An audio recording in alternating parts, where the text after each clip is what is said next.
What up, y'all? So I guess I will start this video while I'm sitting waiting on my food, because I'm fat like that. So I came all the way to French Fry House after my appointment to get some grub. Anyways, welcome to Car Talks with B. This is not going to be the first and only, or it's not going to be the last video. I want to make this a series since I can't necessarily do my podcast right now. So we're gonna dive right in and start with this whole pregnancy thing and like how it came about and what I've been struggling with for the past almost 8 months. So let's just start from, it's not really the beginning, but it's a beginning.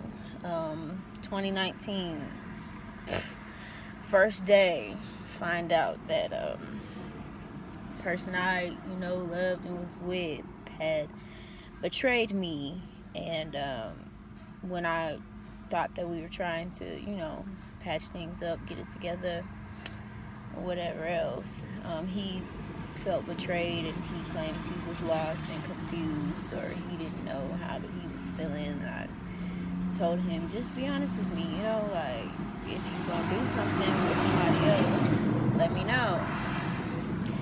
Nope. So New Year's Day 2019, I found out that he went and did his thing with somebody else. So there was an altercation. We were in another city, mind you. There was an altercation, and it led to a spiral of crazy events. Like from day 1 to day 365, 2019 was a hot ass mess for me personally, because our children were around when this happened. Now y'all know I'm a great mother. He's really a great father. I would never endanger my kids' lives or anything like that. But, of course, because authorities were called. Hold on, let me get my food. I got my food, y'all. But I can't eat it right now. It's too hot. I'm on my way to school. Anyways, so... Oh, okay. So, anyway, so we got into it. The authorities were called. Because authorities were called and the children were, like, in the vicinity, in the same room, they put them people in our lives. Long story short, that was an open and shut case, but we had to go through like family therapy or whatever, and mind you, this whole time I am hurting. Like, I'm hurt. Like, I just the pain was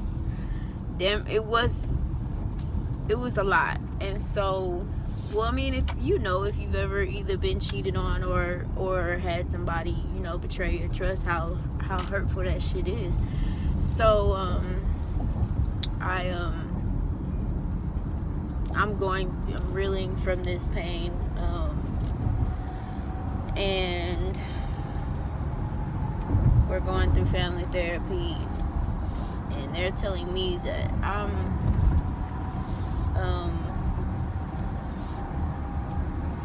the reason they did what they did, but also that they're, I can be the one to say how it gets fixed. And I'm like, I don't know, because you hurt me. Like, I don't even know how I could have you to remedy this situation, because it's already done, and that person was actually in my presence, like at a public event. Like, how do you come back from that? Like, what do you do to remedy the fact, like, besides allowing me to beat the shit out of you and her? I don't understand. I don't know how to remedy the situation. Like, so anyways,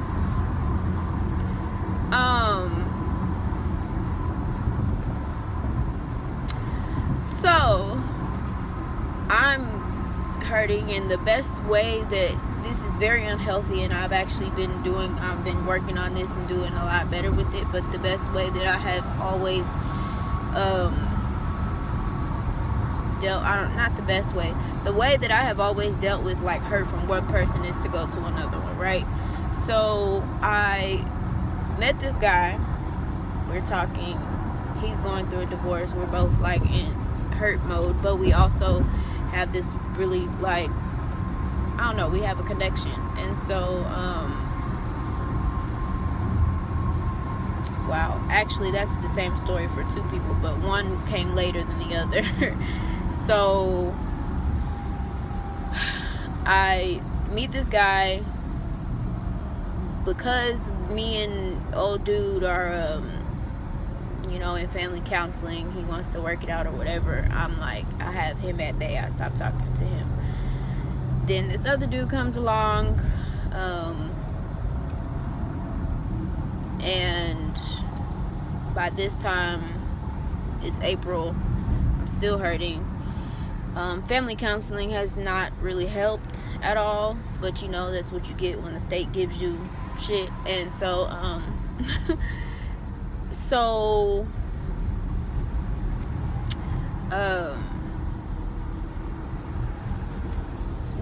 I gave this new dude a chance. Like I said, the family counseling didn't help, and we pretty much, he was like, I don't want to, he told me I was a terrible person or some shit, and that he didn't want to deal with me no more. I said, okay.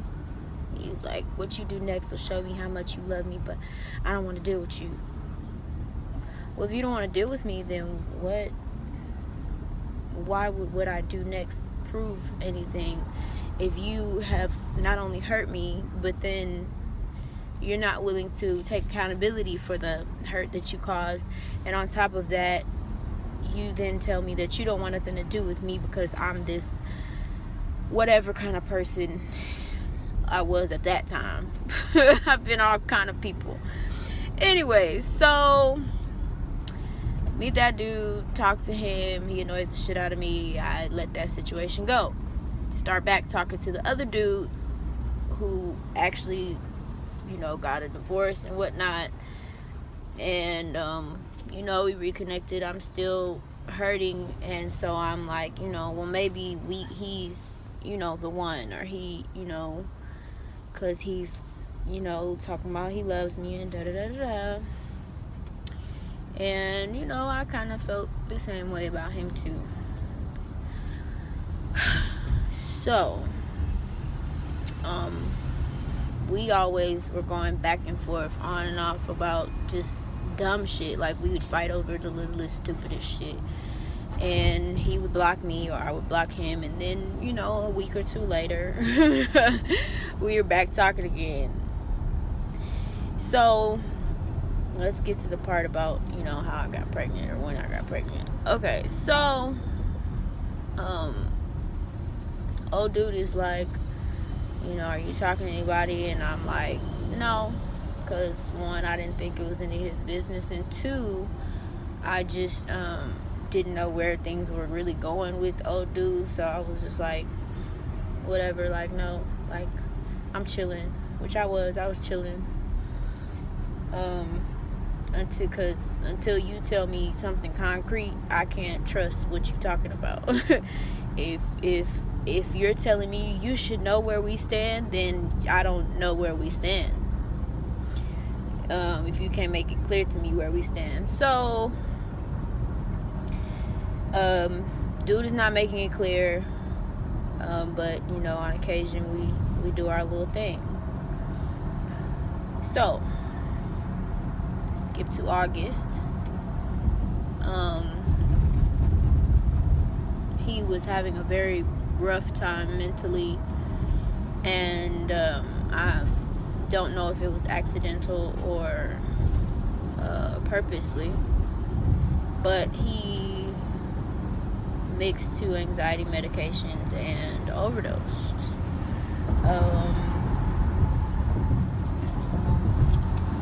Not sure who found him, but he was on the side of the road somewhere. He ended up being on life support for a couple of days. Then when he came to, he was 30% brain damage, and had he had memory loss, so he didn't know what happened. He still really doesn't know what happened. Doesn't know his kids, doesn't know me. Doesn't really know who he was before this incident took place. So there's that, right? Well, a week after this incident happens, I take a pregnancy test because, when you've been pregnant twice and once with twins, you kind of know how your body operates. And, as a woman, if you have regular cycles, you know when your cycle's supposed to come. You know what it feels like when you're feeling different. You're not feeling pregnant yet, and you're not feeling like sick or anything, but you feel different.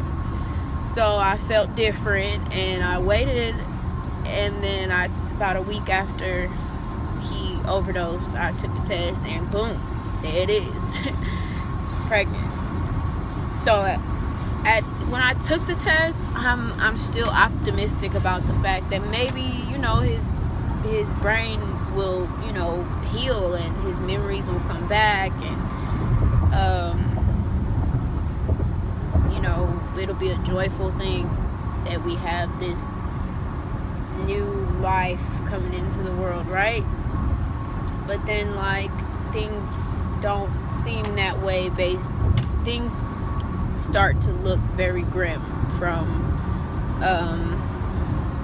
what his family member is telling me.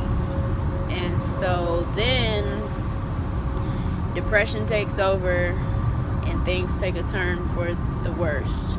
So I spiral. I'm tired. I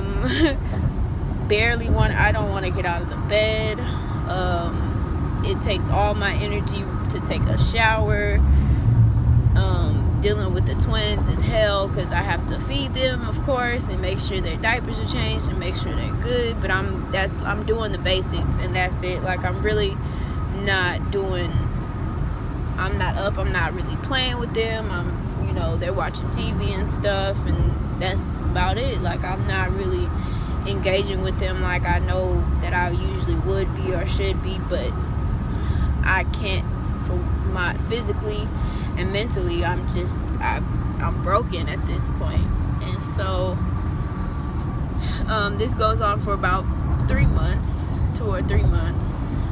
I get a psychiatrist. Then let's see, it gets to the point where I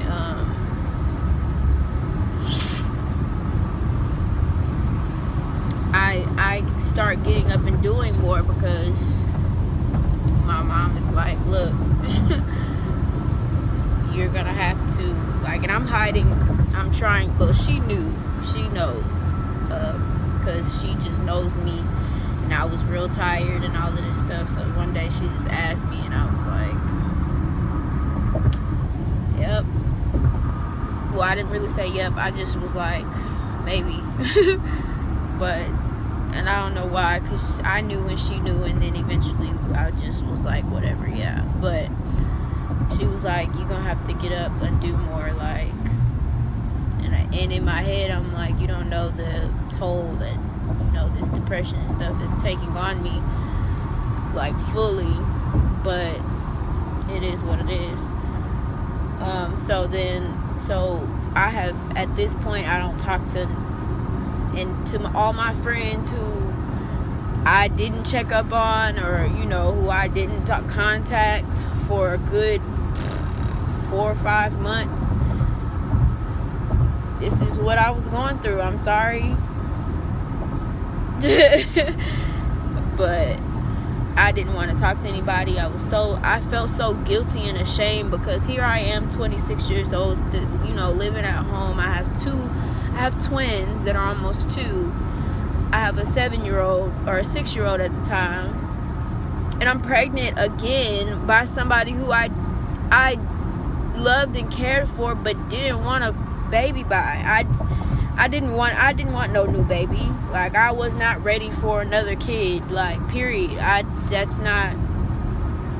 said sometime between by the time I was 28, maybe another kid, but I really didn't mean a year and a half, 2 years after the twins were born. Like, so I'm on edge, like, to the point where I'm just like, bruh, like, if I had somebody who I really, really trusted and who could take over, I had thoughts about like, if I just ran away, if I just didn't wake up. I didn't want to kill myself, but I didn't want to wake up some days, a lot of days.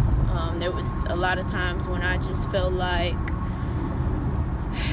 I mean, not a lot of times, all that time I felt like a failure.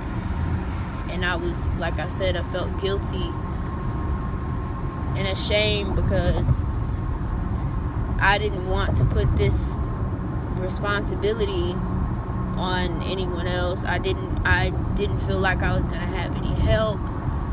I felt like, even though, you know, I had a couple friends that I told, and they said, you know, we'll be there, we'll support you, like, don't feel like you're alone, you're not alone. I felt as alone, more alone than I have ever felt in my entire life, because of the simple fact that you can't wake up in the middle of the night and leave your home and come rescue me from this baby. You know, like, you can't be there. If you have a spouse, or if you have, you know, somebody at home, you're not going to be trying to answer the phone at 3 o'clock in the morning, because that's raising questions like, who the hell calling your phone and why at 3 o'clock, and that baby is hers and that's her business. Like, so it just was to the point where I was like, bruh, like, I'm lost, I'm confused, I don't know. It was too late. I thought, I'm not gonna lie, and most of you who know me know I'm not even this type of person, but I really thought about abortion, and it was too late to do it with the pill. So that, of course, didn't happen. I was seriously contemplating adoption. Like, I looked it up. I looked up a couple of agencies. Y'all know me. If you know me, you know I'm not that type of person. Giving up my child that I birthed, or that I, you know, grew in my body, is not something that I ever would have thought about doing. But I did. I really considered, like, adoption. I thought about even, you know, asking my sister to maybe take the baby.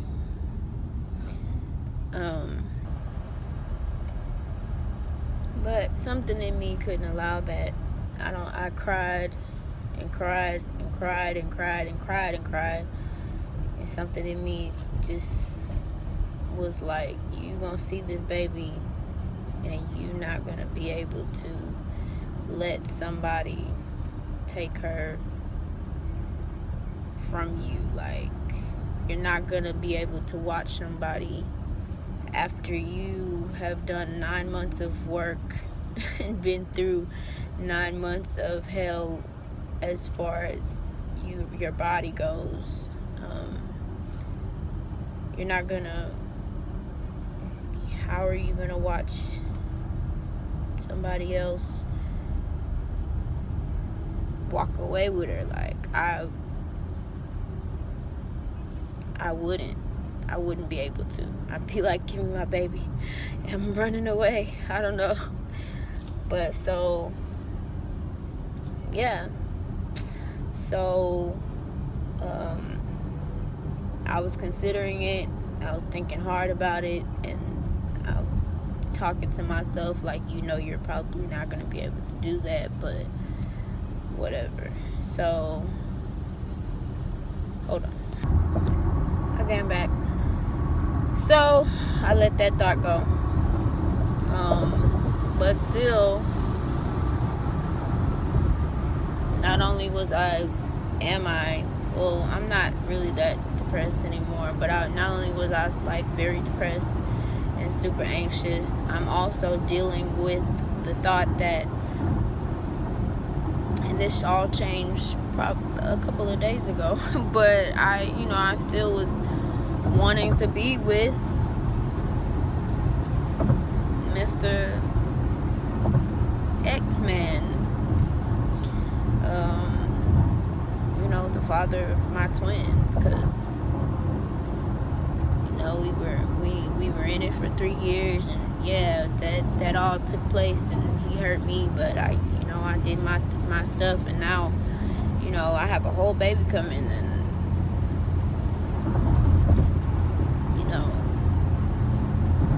I don't know, it might sound fucked up, but I wanted to be with him.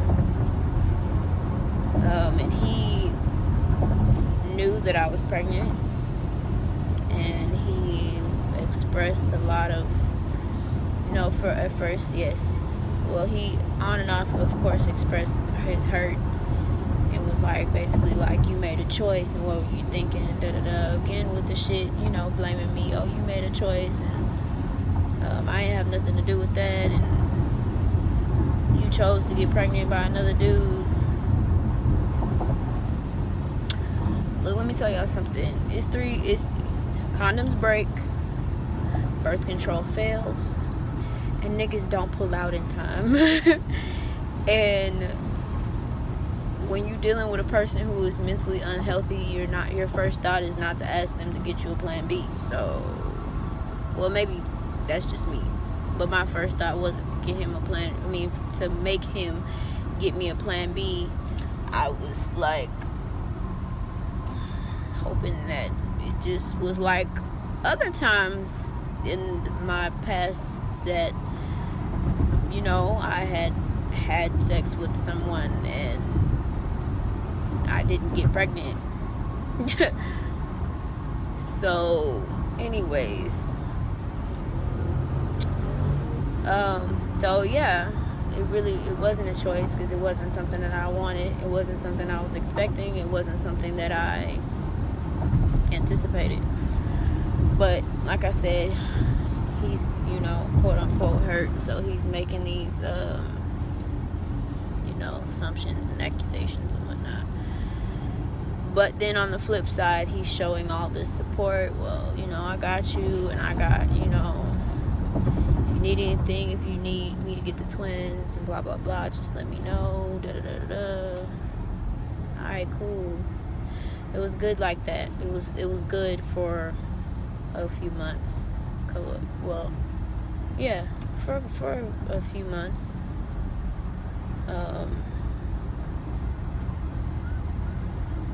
He was supportive. He was one of my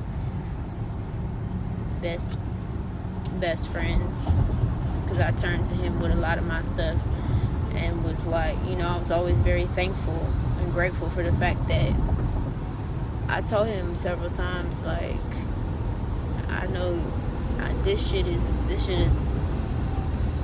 crazy, and it's not some shit that's just easy to forgive, or it's hard. So I appreciate you even just being a friend to me at this time. And he had expressed to me that he wanted to start dating other people. Okay, cool, whatever. That's, yeah, that hurts. Yes, I'm a jealous person, especially when you showing me love, and on occasion more than that. Right? So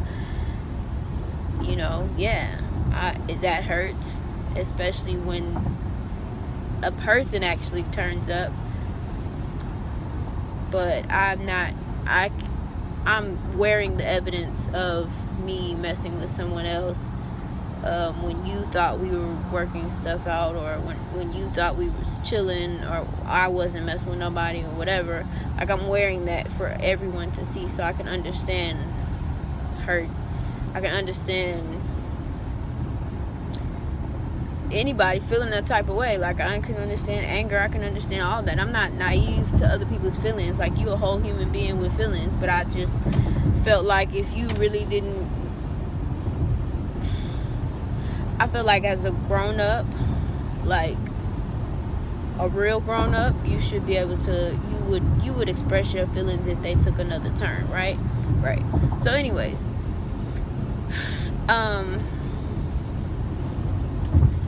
but yeah, so basically here I am, and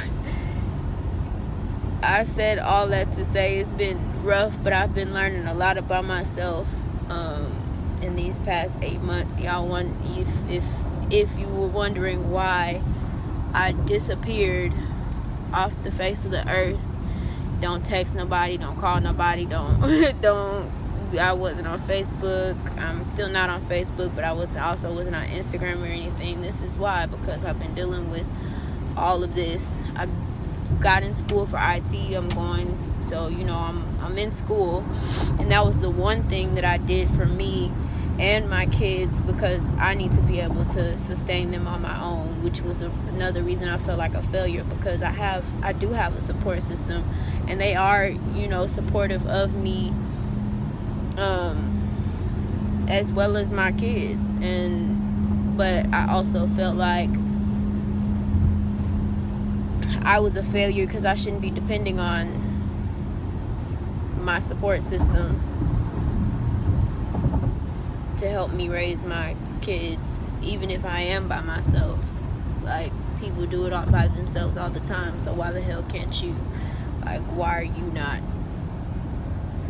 doing what you're supposed to do, or why you can't get it together to where you can do this shit on your own? And I'm gonna elaborate on that, and that dependency thing that I have. I'm gonna elaborate on that in future episodes. But this is just to kind of get y'all to understand why I've been gone, why I've been on the low, why it took me almost 8 months to even reveal the fact that I'm pregnant. Like, this is my life. Oh, and the other day, the reason why I no longer have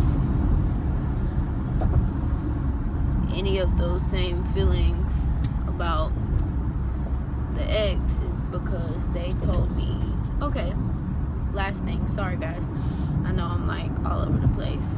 So the reason, what really made me change my tune, I have a psychiatrist, I had a therapist. My psychiatrist prescribed me a form of Prozac. At first it didn't seem to really do anything, so she upped my dose. At that point, I do start having suicidal thoughts, at which point I'm like, whoa, like something isn't quite right. Like, I'm really thinking, like, what if I take all these medications? Just what if? Would somebody be able to save me? Would somebody come in time to call whoever needed to be called, and then for them to do whatever they need to do to keep me alive? Like, I'm having thoughts like that. And so I tell my doctor, out of precaution, my doctor, she's trying to get in contact with my psychiatrist, but my psychiatrist wasn't in the office. So she sent me down to the ER. ER intake lies on my paperwork. It said that I said I wanted to shoot myself. That is absolutely not what I said. I've said exactly what I told y'all I just said, but there is a weapon in the house that's mine that I will use on your ass if you come in there uninvited, right? But they lied and said that I said that, and so I ended up in a mental hospital for 5 days, under mental health warrant from Harris County. And yeah, that was an eye opener if I ever had one. And what I got from that is that these people got folks out here got real issues, as do I. But I also was, once I think the medicine got out of my system, I wasn't even having those thoughts anymore, and I was like, y'all need to let me go home to my babies. Like, my parents are old, they ain't trying to do this. I don't want them to do this. I want to be home with my babies. Y'all tripping. And the ex was supposedly supportive or whatever.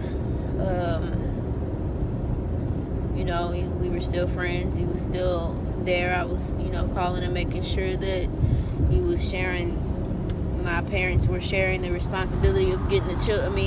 My kids that I can't take care of at the moment because I'm in a fucking mental hospital with actual crazy people, and I wasn't even really crazy. I'm not crazy.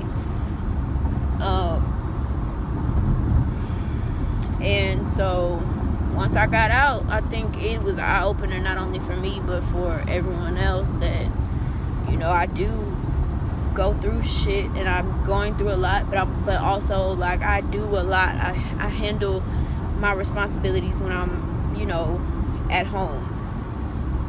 And so yeah, like, so I'm off all that medication and I feel fine, I feel great. But yeah, come off of that, and a few days ago I'm told, well, you should have killed yourself. You should have fucking killed yourself. Oh, okay. So yeah, at that point, had to let that go, and that person is blocked until I feel that until I feel better about having them in any of my space. Because I feel like if you could tell somebody that you supposedly love that they should have killed themselves when they were having suicidal thoughts, but then you don't need to, we don't need to, and I would never say anything like that to them, but we don't need to have a conversation at all. We don't need to talk. You're supposedly very busy and immersed in your responsibilities with your businesses and whatnot, and this is supposed to be a very busy month for them, so we can talk when you're not so busy. You can take this time away, because how dare you. But so that's where we at. And finally, after that mental hospital visit, I got to the point where I said, you know what, get out of your own head. Like, because really you're the only person that's stopping you from telling your story. You're the only person who feels like this is such a shame and such a such a bad thing, when everybody else is telling you, yo, this is a blessing. Like, you never know what this baby's gonna be. You never know what this baby's gonna bring. You don't know what this baby, you just don't know. And so I finally was like, you know what, I'm having another baby. and that's fine, because if you didn't know before, you damn sure know now that you need to take precautions or have the means to do so at all times. And not only that, but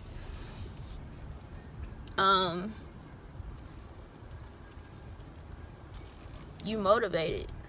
I'm more motivated to get things done than I ever have been in my life. And even it shouldn't have took a baby. And like I said, we're gonna get to that later. It shouldn't have took a baby, but it took another baby for you to get motivated. But my ass is up. I'm at this school. I'm getting my IT certifications. Like, I'm making my decisions for myself and for my babies. I'm doing right by me. And when I graduate from this place, and when I get all my certifications, when I get a job in a few months, there's no looking back at all. Hell, there's no looking back now. Like, period. So I'm finally to the point where I'm not ashamed and I don't feel guilty, because fuck somebody, fuck really everybody feelings, but especially a motherfucker who could tell you that you should have gone ahead and took your own life. Yeah. And I'm confident enough in myself to know now that, one, I'm worth every good thing that's coming to me. I deserve love and respect, and I deserve somebody who's going to treat me with love and respect and show me that love, and not speak down on me, and not speak down on my support, the fact that I have a support system. I'm not a failure, and there's a lot worse things. Like, there's a lot worse things than bringing a life into the world that could be happening. So that's that. Make sure y'all tune in to Car Talks with B. In the future, I got a lot of great topics that I'm gonna be talking about with y'all, from my experience, as well as just in general. I think that a lot of people will benefit from. So y'all tune in and let's go. Car Talks with B. Peace.